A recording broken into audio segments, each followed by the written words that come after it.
अच्छा अनिला साहब, अब आपकी तरफ मैं आना चाहूँगा।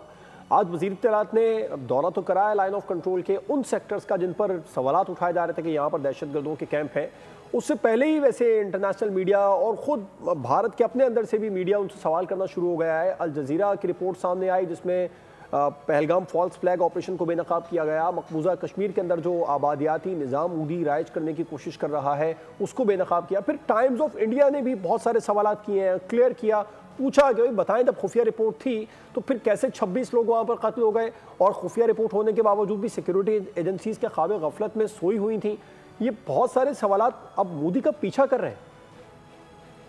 जी बिल्कुल, आई विश के इंडियन जर्नलिस्ट अपने प्राइम मिनिस्टर से टफ क्वेश्चंस पूछें और कहें भाई आप दिखाएं instead of war mongering.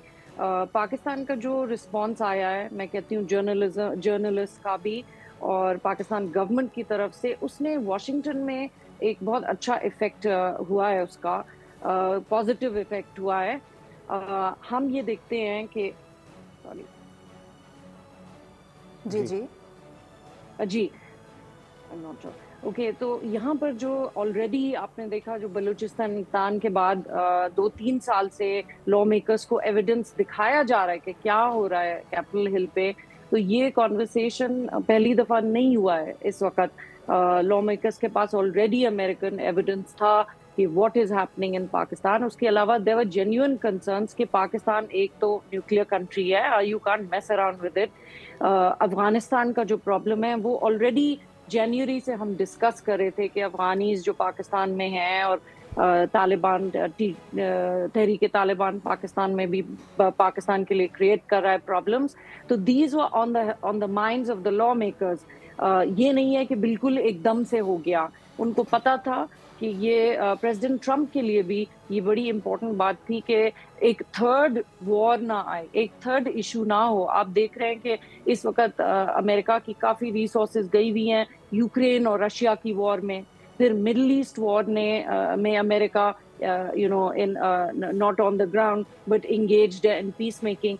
100 days हुए हैं प्रेसिडेंट ट्रंप को अभी ऑफिस लेके, वो भी नहीं चाहते हैं कि ये इतना बड़ा न्यूक्लियर इशू हो। तो उन्होंने, जो रिपब्लिकन लॉ मेकर्स हैं और डेमोक्रेट्स भी हैं, मैंने देखा उन्होंने काफ़ी अप्रिशिएट किया है।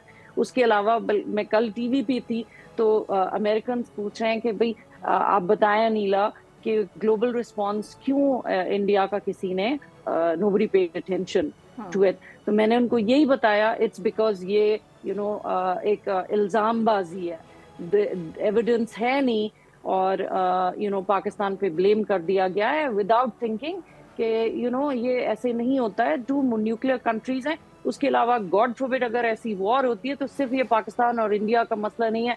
50 million people, that's an estimate that I was given, 50 million people will be affected in the world, so that's not a small thing, बिल्कुल तो America can't afford that। Subscribe करें और बेल दबाएं ताकि कोई खबर रह न जाए।